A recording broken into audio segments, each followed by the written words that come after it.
Good morning, everybody. Keith Engle here for Jack and Keith Weekend Playbook. I hope you all had a great weekend. If you're on the East Coast, I hope you're surviving the bomb cyclone, which historically known as blizzards. But hopefully everybody's safe and sound. We're not getting much here in upstate New York. We'll see what we get this afternoon. I welcome in my guest, my co-host, Jack Hirsch, Boxing Hall of Fame writer and all-around sports guru down in the warmth of Florida. How are you, Jack? Hey, good, Keith. It's the winter sports, Winter Olympics wrapped up. I mean, it was good Great. Olympics for the United States. There's a lot of memorable things that took place. You know, Alyssa Liu winning the figure skating title for the USA in the women's, event. It was sensational. But I guess maybe the hockey team's the story, double gold, Hockey teams of women and the men both win. The men hadn't won, I think it was a women's first gold, if I'm not mistaken, and a men's first gold since 1980. And the stories there's stories everywhere in this men's tournament. There couldn't be a dry eye in the house at the end of that game when they're carrying Johnny Gaudreau's jersey around and they bring his kids out on the ice for the team picture. Just amazing. I want to tell you, at first, for a quick moment, I didn't realize what was happening, Keith, at the end of the game. When they had the team picture and there were a couple of kids there, yeah. I thought to myself, this is inappropriate. You don't bring your kids into a team picture. A team picture should just be taken with the team. However, as soon as I realized it was Johnny Gaudreau's kids, it was perfect. It couldn't have been better. Because he should have been part of the team, and he is part of the team regardless, and his kids were representing him then in the strongest possible way. Amazing. So it was one of the most beautiful things you could see in sports. I get choked up now just thinking about it. And I'm going to tell you, and that's something that they're going to take with them into adulthood. It's greatest memory. They're always going to have that picture when they were kids with the Olympic team, and that's just going to reinforce what their dad, meant.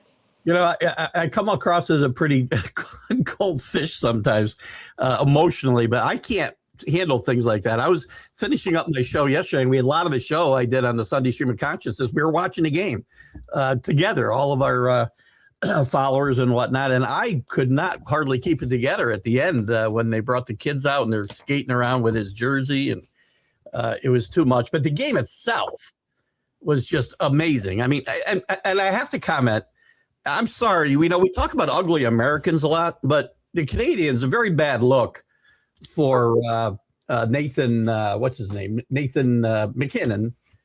McKinnon, I think his name is, who says, you be the judge of who the best team was out there today. You didn't score enough goals. You played great. They played great hockey. They dominated a lot of the play, but Hallenbuck was tremendous in goal, better than he's been at any point in this time during the season this year, 41 saves. He misses a wide open net in the third period. He should just shut up. And John Cooper, too, complaining about I don't like the overtime rules. I hate them. But John Cooper complaining about them, it's not a good look for Canada coming out of this game after losing. And the U.S., give the team some credit before you say you judge who the best team is. Not a good look. Well, the last big international match they played where Canada won also in a similar fashion. Four nations. USA won this game. You could argue that the USA maybe outplayed Canada in stretches in that game, but you can't say that they're the better team. Not when you don't score more goals than the other team. Georgetown was a better team than Villanova. They lost to them. Russia in 1980 was a better team than the USA. They lost to them. 100%. Baltimore Colts were a better team than the New York Jets. They lost to them. The unbeaten New England team going into the Super Bowl was a better team to the Giants, but they lost to them. It happens. You have to win. No, that matters, right? I'll say this. When you lose to another team, you're not the better team that day for whatever reason. I don't want to hear overall you're the better team, and no one is arguing. If you want to say who's a better team, Canada, the United States.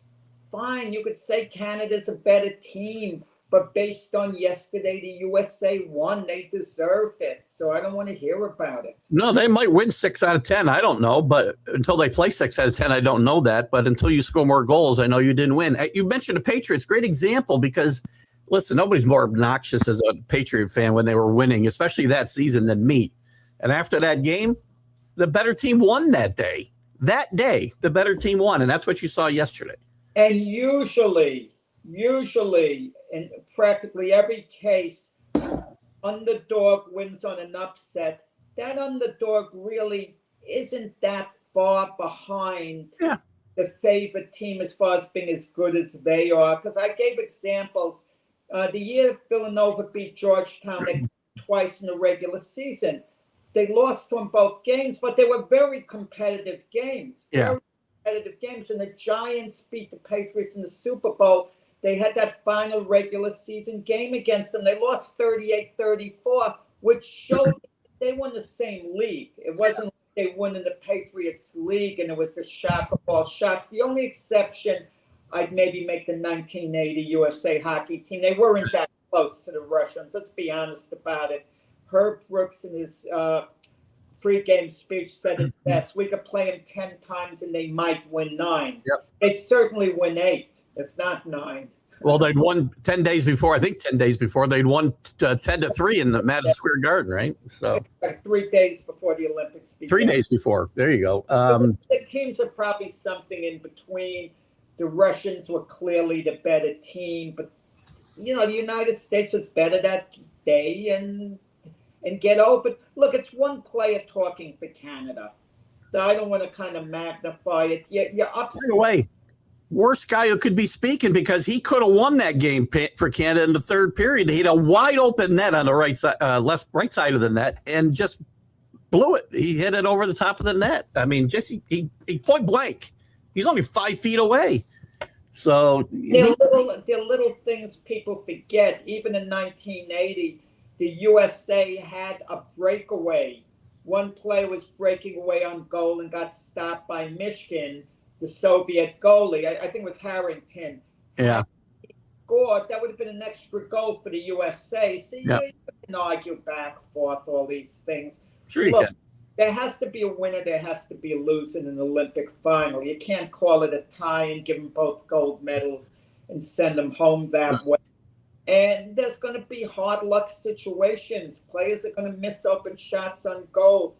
And the goalie in hockey and soccer for that matter, but especially you could say in hockey because they have so many saves they have to make, can take over a game unlike any other player, even more than a baseball pitcher, because a baseball pitcher could have his worst stuff and you could hit line drives at every play on the field. Right. And, they could make catches still. But if the goalie is at the top of his game and he's sensational for that game, it makes all the difference. I got to tell you, the one parallel I see between 1980 and this year was the goalie, because Jim Craig was, under some duress as the starting goalie for the U.S. and had gotten some criticism. This Hallenbach had been criticized. He's having a horrible regular season. Yeah, and they both. I mean, this performance yesterday remind me a lot of Jim Craig against the Russians. He was just flying all over the place, knocking shots down, and Hallenbach did the same thing yesterday. I swear one of them was behind him. He made a great save, but the puck started to trickle behind him, and one of the defensemen kicked it out. Yeah, just remarkable, good fortune and great play. Keith, there's not that much difference between the two teams. Line them up for a 7-game series. There's a good chance it goes 4 games to 3. I would say they're both really good hockey teams, and no worse than 4-2. I mean, if Canada was to beat the USA best of 7, they do no better than 4-2. In the United States, certainly we were 1 game, probably 2 games, maybe 3 games, possibly win the series. Yeah, a tremendous way to finish this Olympics. Again, he couldn't have a dry eye in the house with how it ended. I did want to make one more comment. Oh, the overtime. I talked about, I think, on the roundtable in the morning on the McGrath Podcast Network, which we're happy to be a part of, by the way, and glad you guys are all with us and all the other platforms. But John Cooper's comments, I don't like the 3-on-3. It's not hockey anymore. He said it after the game, but he didn't say it when he won 2 games in overtime, and Canada had an obvious advantage in those 2 games in the overtime. And I thought they would have the advantage yesterday with the 3-on-3. You see the game changes. Well, no, players talk, they get upset. Like going back once again, an example I gave with the Jets being the Colts in the Super Bowl. For years afterwards, they interviewed Tom Matty, the co-running back, and he says, "Oh, we were a much better team, and we proved it. We played them 2 years later and kicked the heck out of them." He said when he said when we played them later, we kicked the heck out of them the 2 games he played. Well, the 2 games they beat them were 2 years later. Yeah. And the Jets' record that season was 4-10, meaning they were 4-8, not counting the 2 games they played Colts. 2 years later, there was an injury-depleted Jet team that particular season as well. Well, Cooper wasn't really talking about who was better or not, like McKenna was, but he was just talking about the overtime rules are not fair to anybody because of that. And I agree, it's not hockey anymore. But again, he didn't complain when it was to his advantage. But what are we going to say about the shootouts?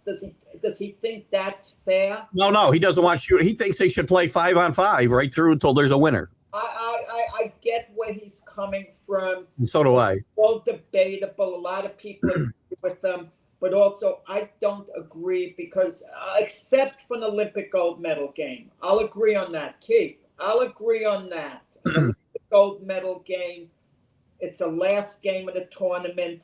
I wouldn't have any adjustment in the rules. I would go back to the old rules, just like they do in the World Series in baseball. They don't put a run on second base to start the last inning. But these games have to come to an end, especially regular season games. It's ridiculous to let it go on and on and on and on and on. You might say there's a certain beauty to it, but it's unfair to the players. They get to the point, especially in a sport like soccer, for example, they get to the point where they're absolutely exhausted, and you can't have them playing 6 hours out there. It's crazy. It's easy for you to say. You don't got to play it. I want to watch. I'm going to watch it. With your drink in hand or whatever the heck you have, enjoying the game. You're not the one who's pushing yourself over the hill of fatigue. They chose their profession. Let me see the game played to the end. Can you imagine if they'd gone through that overtime, which and obviously they weren't going to. It wasn't going to go very long. But if they'd gone to a shootout and that decided the Olympic gold, that'd been ridiculous. It happens in World Cup soccer. I know, and it's ridiculous. It happens. I don't think it's a bad idea because it's still a thing of skill. You still got to execute. Everyone knows what the rules are. And, people argue, like we go back to the World Series game, the 18-inning game with the Dodgers and the Blue Jays. Well, they still had games to play after that. That was the 3rd game of the series. So now these teams are depleting their staff. And you see a beauty in it. Well, Dave Roberts, the Dodger manager, he was on the verge, very close to using a position player to pitch. What kind of skill thing is that? He was very close to doing it. If he puts himself in that position, that's his problem. That takes away from the skill level thing. And now you're depleting your staff for other games in the series. Look, the final game that decides it all in Game 7, let them play till eternity if need be, until someone finally gets a goal. He was bringing Yamamoto in that game, by the way. He wasn't bringing a position player in. Yamamoto was this close to coming in. Wasn't a position player. And that's never happened. I've watched 24 inning games. He said he was thinking seriously. Well, I've watched 24 inning games in a regular season, and if it's extra innings and tied, you don't see position players pitching. They throw somebody out there to sacrificial lamb if they have to be, but it's not going to be a position player. You see them in blowouts. You're not going to see them in tied World Series games. He may have said it. I guarantee you would have done it. But we all know that the rules are the rules. And Keith, it's what we're used to. Whoever invented the game of hockey did 5-on-5 and the goalie makes 6. Say they invented the game 3-on-3, and now they wanted to expand it to 5-on-5. You would say, "Oh no, why are they messing with my game?" You're right, because they're changing the game the way it was supposed to be played. I don't disagree. CJ's got it quick. CJ, how are you? Good to see you, by the way. It's a 3-on-3. Even bump it to 4-on-4. It's not like the Stanley Cup playoffs where you're going to have 4 overtimes, like what you're talking about, Jack. So I get it. The final game. I'm talking about the final game. I agree with Keith. Let them just play the standard way 5-on-5 until you get a winner. It might go 3-4 overtimes, but if it's a gold medal game, actually, let it go, because there's no tomorrow, basically. And CJ knows more hockey than I do, so I'll defer to him. Okay, it's okay. But wait. CJ was the guy who said the Jets shouldn't have drafted Brock Bowers. I said he knows hockey. I didn't say he knows. Offensive lineman according to need, and I was arguing with you. I said hockey. I didn't say anything else. That argument. One thing before I get up to hockey, you got to give credit to the USA too. 18 for 18 in this tournament on power play stops. That's amazing. And they stopped a 5-on-3 yesterday and a 5-on-4. Their penalty killing was just outrageous during this whole tournament. And that's another reason that they survived yesterday and this entire tournament. So great job. Power play. That's what happened in the women's game. Yeah. USA and Canada. Canada scored a shorthanded goal while the USA was on the power play. Yeah. It looked like it was going to hold up, and then the USA women scored with a little over 2 minutes left to tie, and then they won in overtime. Yeah. Which was more dramatic, the women's gold medal game or the men? That's a really good question. Now, I think the men was more emotional because of the Johnny Gaudreau situation, bringing his kids onto the ice for the team picture. That was more emotional, I think. Yeah. Sense. But I don't know. I mean, the women were fantastic. Even though we're glorifying what the men did yesterday, let's not forget what the women did. I'm willing to call it even, because the women tied that game with like 35 seconds left or something and went into overtime. So, right? What was it? 2:04 left. 2:04. Okay, 35. My time. I'm not good with time. So anyway, that's the time's running out at 2:04. The same thing. So I'll give them. Listen, I'll put them on an even scale. The Gaudreau thing does tip the emotional part, as you said, the heartstrings a little bit. I'll tell you, it was so heartwarming. Oh, it was so heartwarming to see that, and having his wife there, his parents there. And the kids were also, he's glad the Jets didn't draft for. Okay. Really? He's only the best tight end in the league. He's only the best tight end in the league. Oh, my God. But okay. Overall, I got to say, and again, we talked about it a couple of times, that it's sad we don't get into the Olympics until they're about over. And I was kind of the same way. It was the last 5 or 6 days I started to really get into it. But as I watched all the different events, and I stayed up late a lot this week watching some of the stuff you didn't see during the day, I thought these were really the if you want to call it the production of the games themselves by the people in Milan and Cortina. I think they did an exceptional job at all the events that I watched, the Alpine events, the inside events. Everything was, I thought, really well done, and kudos to them for a well-run Olympics, I think. Well, as I was watching a lot of the bobsledding, the times are getting me confused on the screen. Like that was a little confusing. My eyes are darting back and forth between the time and the actual bobsledding itself. I'm up, down, trying to comprehend it in my head, the times, the pace that they're on. That's more TV. Commentator. I was all over the place, but it was more TV.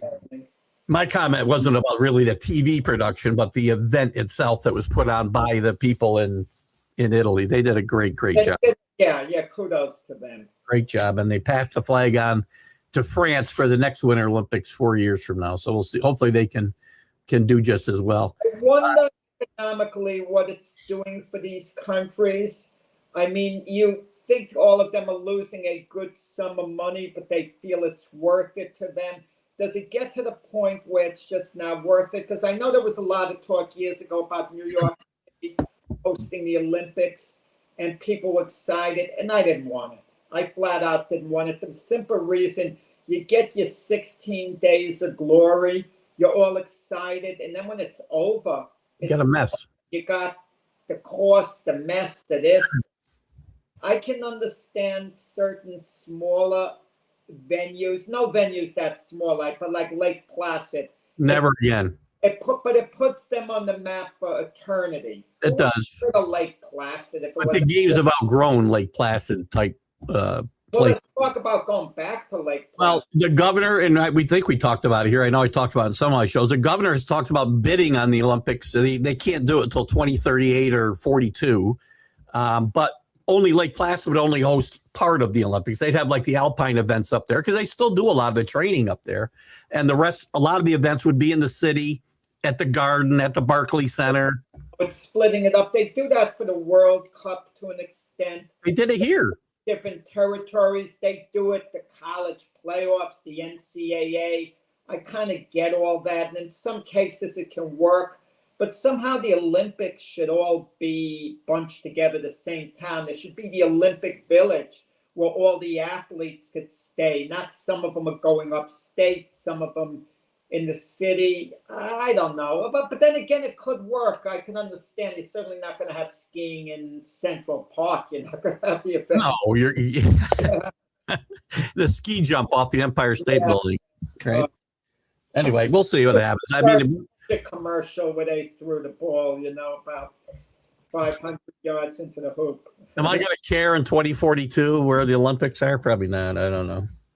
Who knows? But anyway, great job, I thought, by the people in Italy, and congratulations on a well-run Olympic game.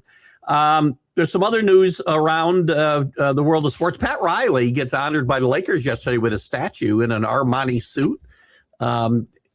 Well-deserved, I think. I don't know whether they have other. I think they have statues maybe at Kobe. I'm not sure who else they have statues of. They have a Magic. How could they not have a Magic? Yeah, they must have. I don't really know, actually. But they got to have one of Kareem. Let's assume they have it. Riley deserves his statue, doesn't he? I mean, he did a great job with Showtime out there in L.A. No, Riley deserves it. Yeah, he did a great. And Riley's legacy, that's kind of interesting in a way. It would have to be with the Lakers. I mean, you look all around. I mean, he played for the Lakers as well. And, he was a broadcaster for the Lakers before that, legendary coach for the Lakers. You wonder about Pat Riley. This is a great question to ask. How many titles did he have with the Lakers? Did he have 4 titles with the Lakers? I think 4 championships, was it? Yeah, 4. Yeah, and he was part of the mystique of the Showtime Lakers. He was the driver of that vehicle of the Showtime Lakers. But if Riley could trade one of those championships back, even 2 of them, to get that Knicks championship, would he have done it? Because think how big that would have been had the Knicks gotten over the top and won 1 championship.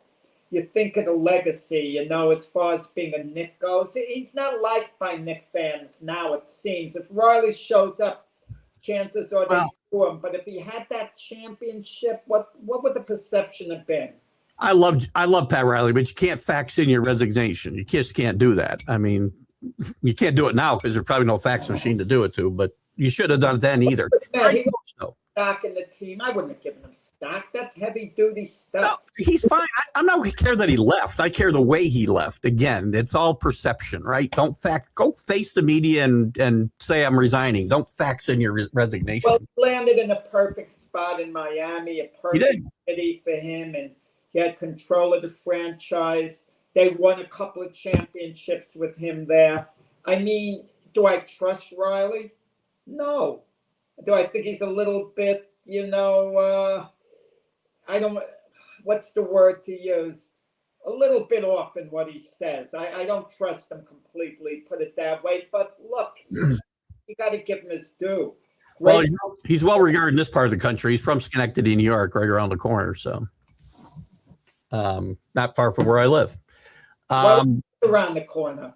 where Pilot Riley grew up, Schenectady, New York. Oh, Schenectady, yeah.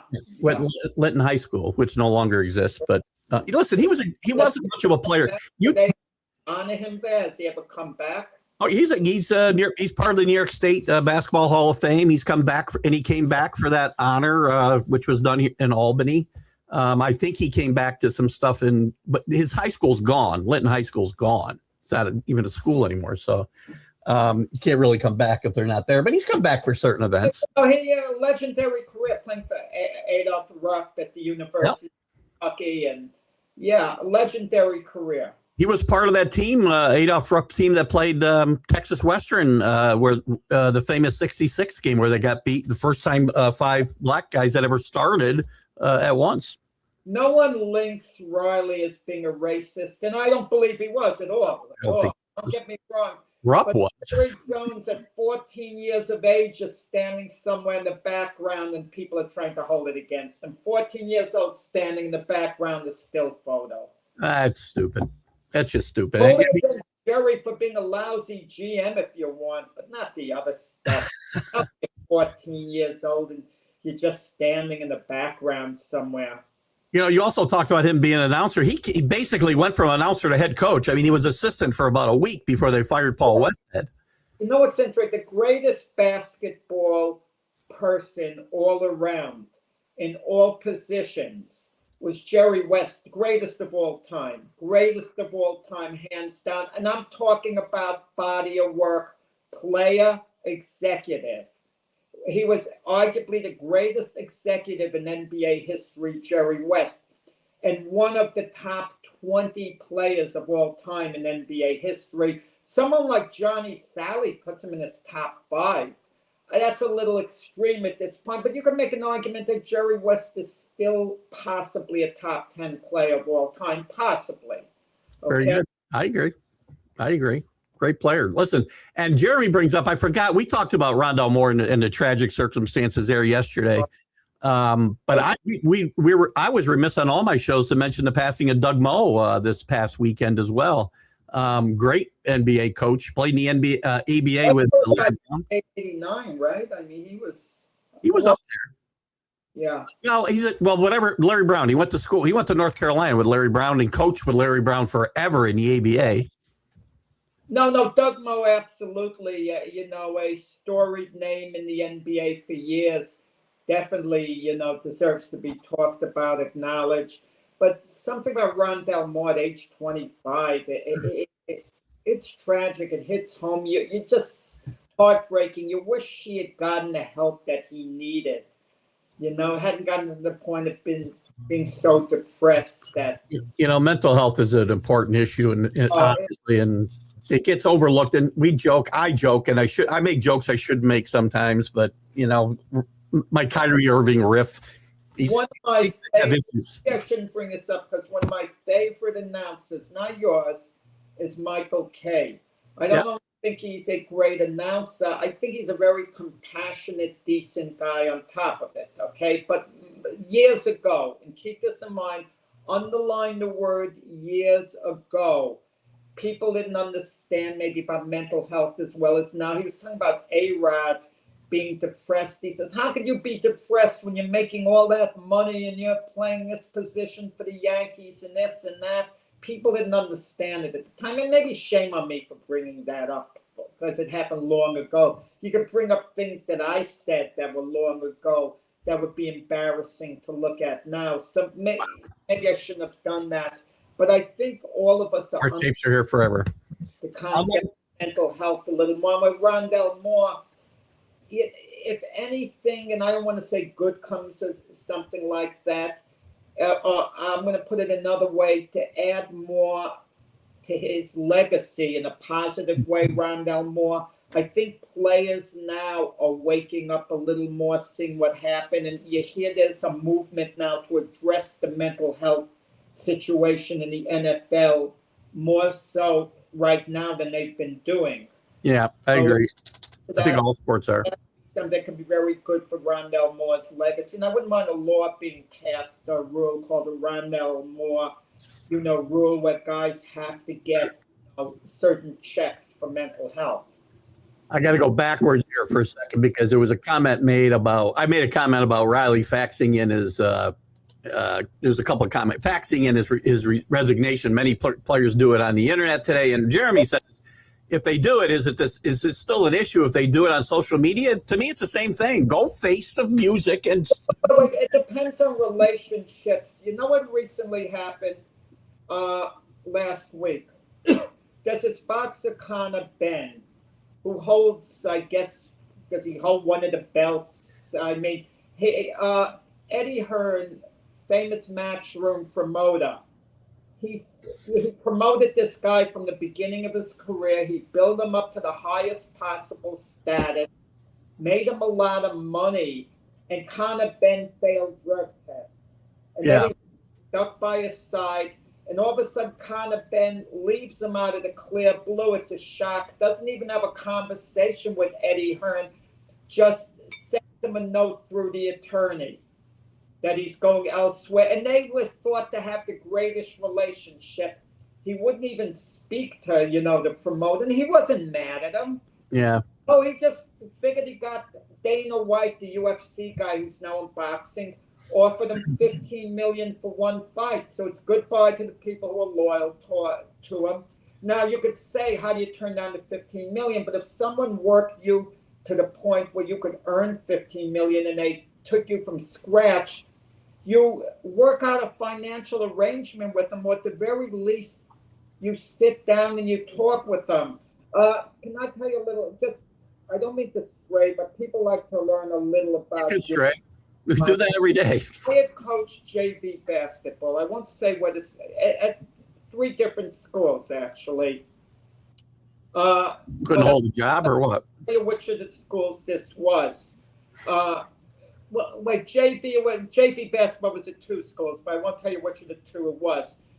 We suffered a horrendous loss at home.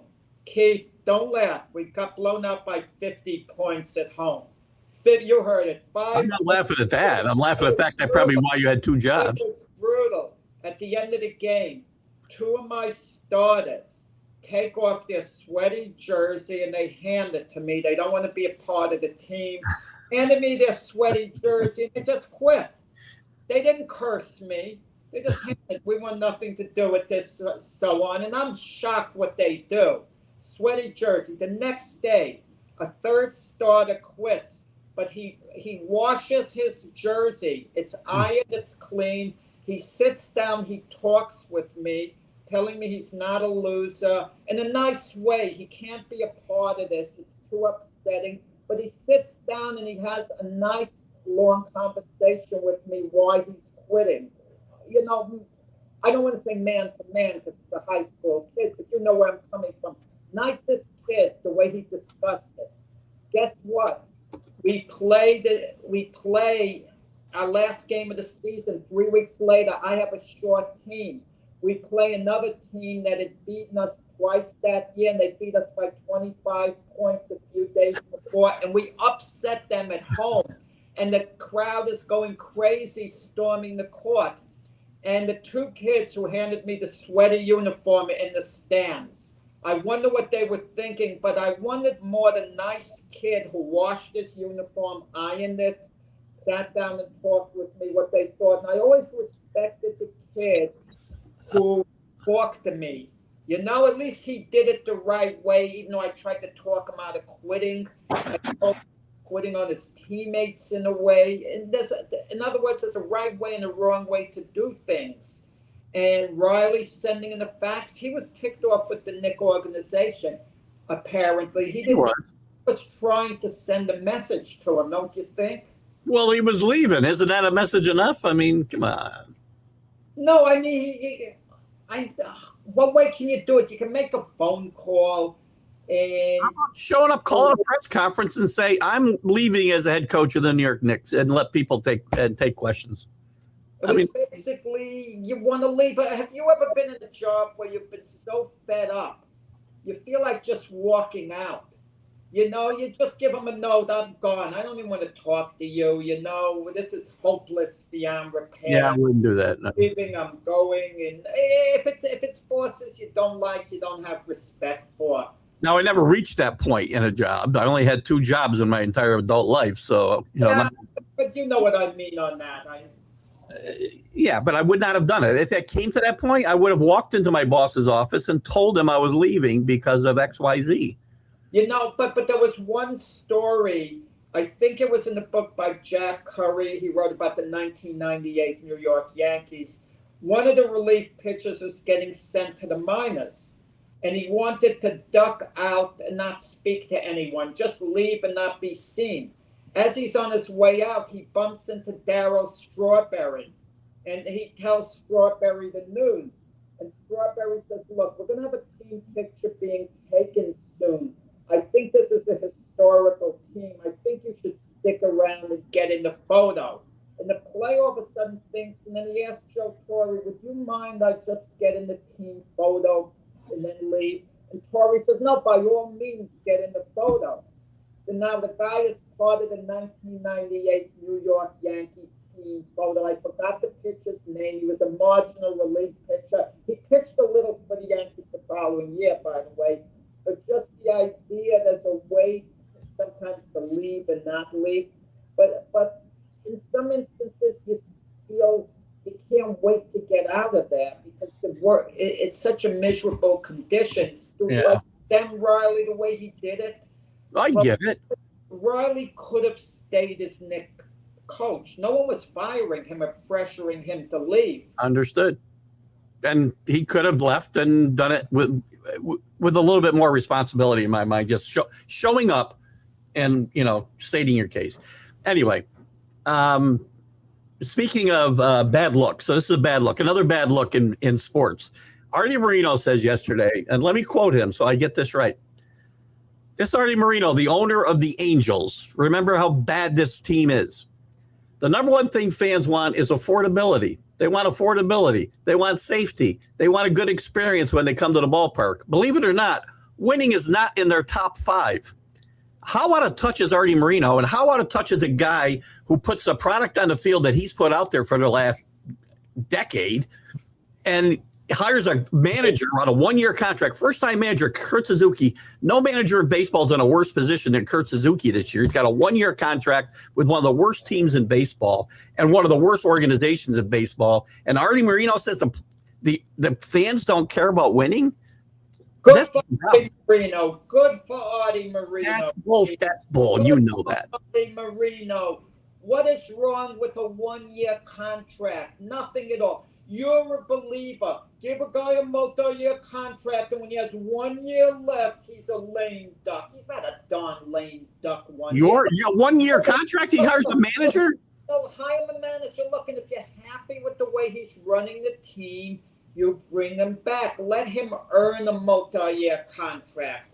What the heck has any manager done to get a multi-year contract? You want to pay him for extra years that he might not be working? You give him a 1-year contract in good faith and see the way it works. With a team that's got no chance to win. With a team that's got no chance to win. Any company, you are supervising your company, correct? Any company in society doesn't give someone a multi-year, even a multi-month. No, I was day to day, Jack. Day to day. Day to day, a guy could be let go. Maybe he's given 2 weeks notice and a couple of weeks severance pay, a few weeks or whatever the heck you want to call it. But come on. And Artie Moreno has paid for free agents in the past. He's put his money up. Terrible signings. Anthony Rendon, maybe the worst free agent signing in sports history. Anthony Rendon. Exactly. But Artie Moreno took a chance. He laid the money out. He extended Mike Trout a record-setting deal. He's paid for other guys. So he cut his payroll from $206 million to $155 million. I'm not saying that's peanuts, but it is in today's baseball. And he's going to tell me that he does it. Hold it. He does it in the interest of the fans, so he can keep costs down. They don't care about winning. That's and the fans. And let's be honest about it. If you talk about a rabid fan base, the Angels don't exactly go to the top. I guarantee you they care about winning. They don't go there to see the team play okay. Listen, you could hear terms. Someone could say Yankee fans are the greatest in the world. Red Sox fans, Dodger fans are the greatest in the world. You can name a bunch of franchises. No one is putting the Angel fans up amongst those. Talk for a second. Are you good there, man? Well, you don't get it, Danny. All the guys that Artie Moreno signed, had the Angels won, had they won, you wouldn't be saying that. They just happened not to win. They had Ohtani. They would have paid Ohtani all the money he wanted. That wasn't the issue. Artie Moreno, if he was lowballing Ohtani, if he allowed Mike Trout to go to free agency years ago, I would have agreed with you. But Artie Moreno put his money where his mouth was all the years, and it didn't work out. It just didn't work out with the team's performance. He even paid $11 million a year for washed-up Matt Harvey to try to get. This is part of the problem. Just spending money doesn't, absolve being a beginner. They're trying with it. They haven't been able to turn the corner, unfortunately. There are a bunch of other franchises like that just haven't turned the corner. Well, Danny's on my side. Danny says he's the worst owner in baseball, and I agree 100%. He has been for a long time. Why is he the worst owner in baseball? You just ran off a list of reasons he's the worst owner in baseball, because when they do spend money, they don't know how to spend it. Look what's going on with the Tigers with Tyreek Skubal now. If that were Artie Moreno, he would have gotten the deal done. He would have paid Skubal. Did he get it done with Ohtani? The only guy he's kept there is Mike Trout. Ohtani did not want to. Ohtani knew he could go to the Dodgers. Ohtani could have gone anywhere the heck he wanted to, if it matter. Ohtani had a fortune of money in endorsements. Ohtani could have, played things however he wanted. That's why he took all that deferred money from the Dodgers. What owner, who's been in charge of that team for Mike Trout's entire career, or most of his career anyway, and not put a team around him that's competitive, because he spends his money poorly and he says the fans don't care. I don't want to lose track of what he said. He doesn't care about the fans. He basically said that because he dismissed the fact that they care about winning. About the fans. He said how much the fans maybe care about winning. But I'm going to tell you, is it possible now? Is it possible that what Artie Moreno is saying in large part is true in this sense? No. Let me finish. Fans go to the ballpark in large part, some of them, for entertainment, to have a nice afternoon. Are you going to tell me that Angel fan, are you going to tell me, let's compare Los Angeles to Los Angeles, and I could hear what Danny Fuller has to say, he's from LA, that they care about winning as much as Dodger fans care about winning? Are you going to tell me that? No, I can make the argument in New York. How do we know? Met fans care as much about winning as Yankee fans care about winning. I mean, how do you know that? How do you know that either one of those things is actually true or not? I think all fans care about winning, except a small percentage. A small percentage go because they want to go do something and have fun with their family. I get it. And they don't want to cost them an arm and a leg. But most of the fans that go to the ballpark, most of the fans that turn on the TV care about winning. Why else would you watch the games? Entertaining?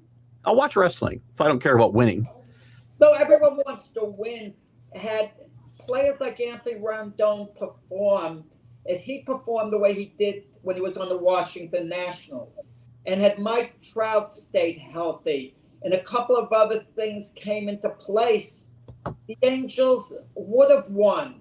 That's the thing about it. They probably would have won, at least had winning records. And they haven't put a competitive team on the field since Mike Scioscia got fired, and that was a long time ago. And they aren't even trying, in my mind, right now. They aren't even trying. That's why I say Kurt Suzuki's nuts for taking the job on a one-year contract when he's got one of the worst teams in the league. Well, you say he's nuts for taking the job. Who else is offering a manager's job? Again, don't take it. He doesn't have to take it now.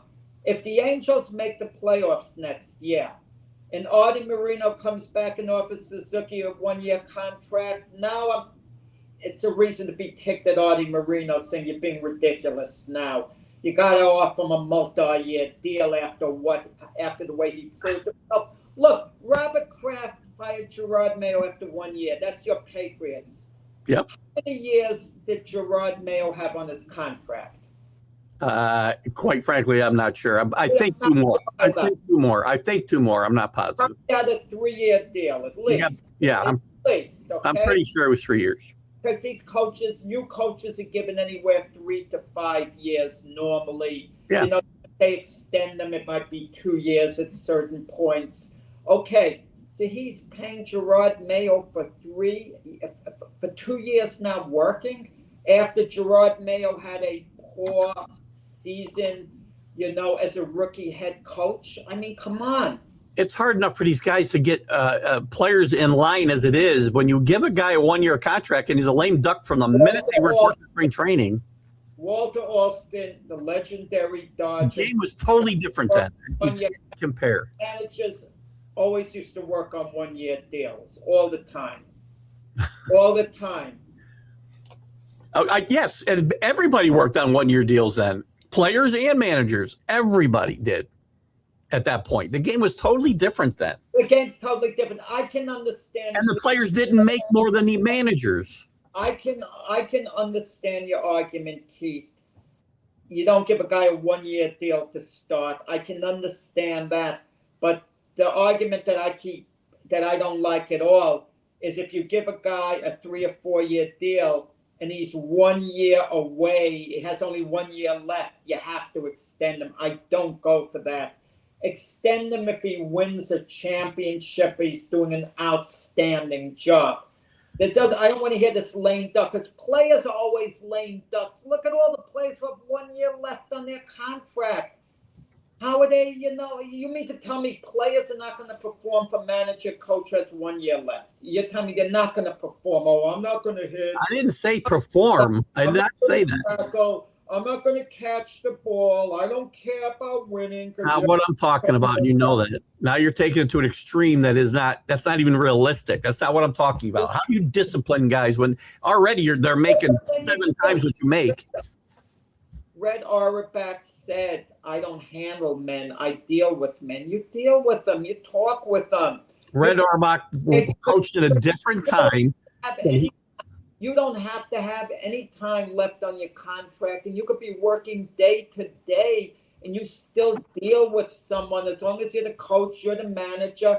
It's called communication. You talk with them. You work things out. I don't want to hear this lame duck nonsense. Well, with Woody Johnson as your owner for so long, I can understand why you stick up for a guy like Artie Moreno, apparently. Okay, Aaron Glenn. I don't know. I think Aaron... I should have brought Kurt Suzuki into this conversation, because the real problem is he thinks fans don't care. He said it's not in their top 5, Jack. Not the first thing. You're saying it's not the first thing. They go there for entertainment. He says it's not in their top 5 things and priorities. That's crazy. No, that's a bad look by Artie Moreno. I'll agree with that statement.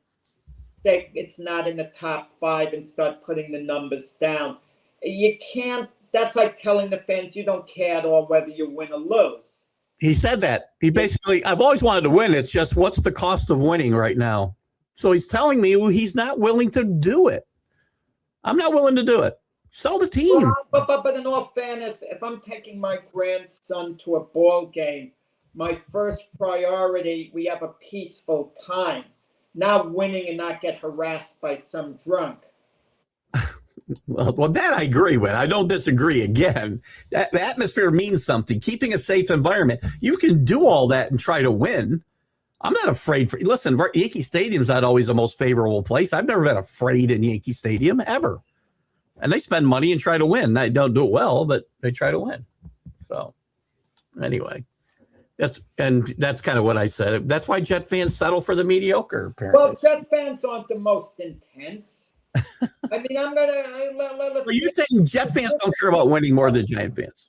You compare Jet fans to Steeler fans, okay, Packer fans. I mean, they're not as intense, if we're going to be honest about it. Jet fans want to win. We all want to win. But the Steeler fans they were calling for Mike Tomlin to be let go. Imagine that. Mike Tomlin, one of the great coaches of all time, as far as I'm concerned, in the NFL, they're calling for the Steelers to dismiss him.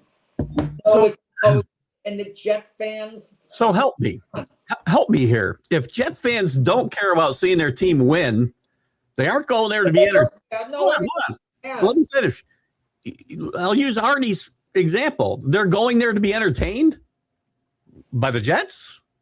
What are they there for then exactly? Why are they paying all that money, especially the ticket holders? What are they paying all that money for? Be a team, you're sticking by a team, but there's a certain difference in attitude according to franchises.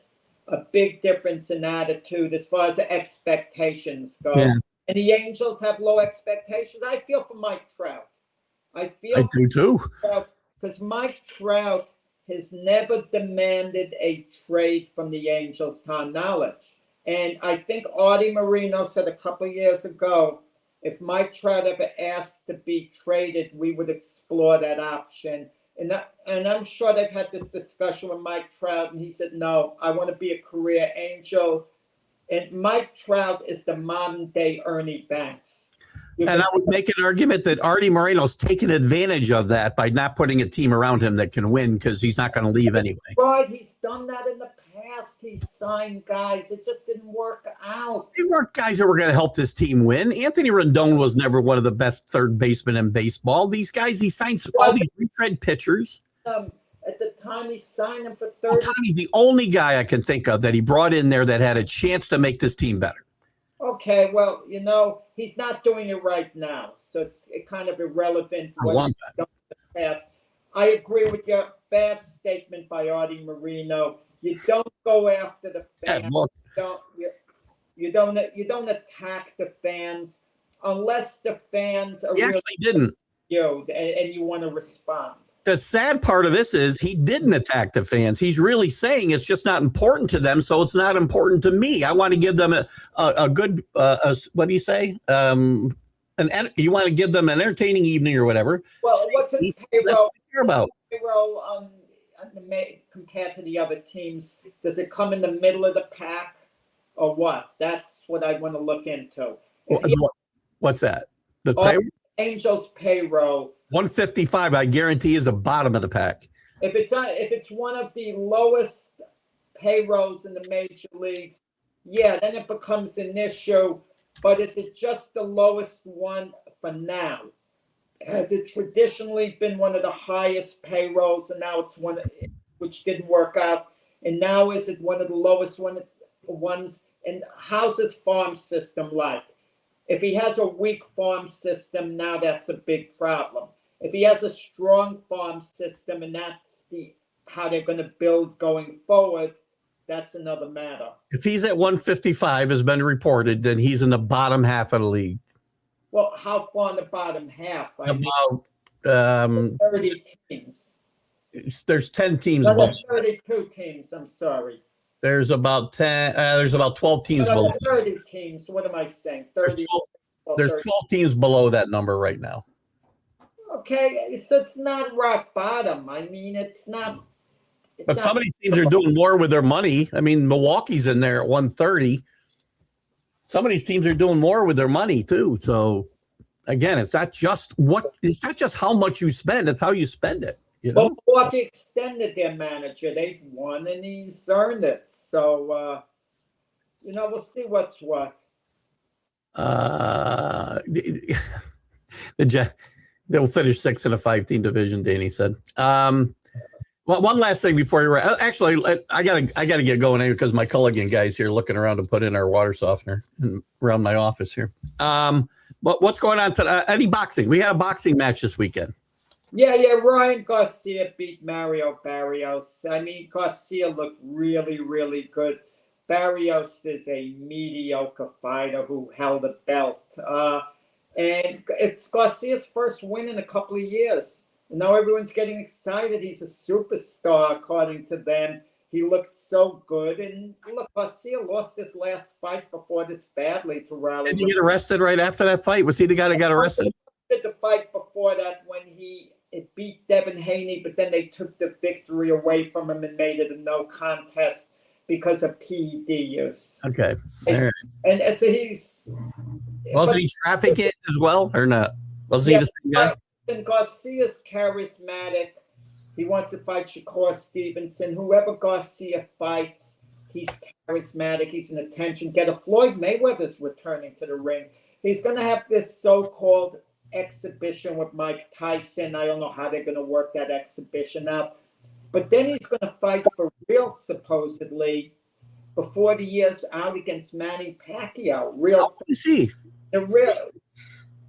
Pacquiao will be 47. How old's Mayweather? 49. But Mayweather's coming back to the ring for real. For one reason, he's lost his money. Yeah. He lost his few $100 million by spending it foolishly, ridiculously. Crazy. He put money away. So he's coming back for financial reasons. That's the main reason. He wouldn't risk his 50 otherwise. Well, you can catch Jack and Frank tonight on Glove Fist and get more news about boxing. I'm sure as after Frank talks about the Olympic hockey or whatever he's going to be talking about tonight. Frank will want to talk football, but there's no real football out now. Great show today, Jack. I never thought I'd get that much mileage out of Artie Marino. That was awesome. So yeah, Artie Marino. It made a comment. Look, it was an inappropriate comment by Artie Marino on balance. When I first responded to what you said, I didn't realize you said there are 5 things more important than winning. I mean, that's off base. That was part of the quote I read. He just said there are things that seem a little more important to fans than winning when they come to the ballpark. They'd rather have an entertaining time.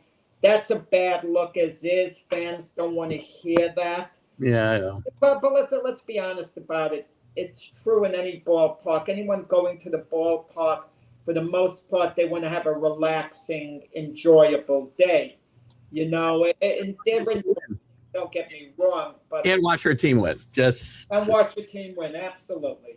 All right, good show, guys. We'll see you. Jack will see you tonight. I'll see you Wednesday with the College Football Huddle, and we'll be right back here on Friday morning with the weekend preview edition of the Jack and Keith Weekend Playbook. So, guys, have a great day.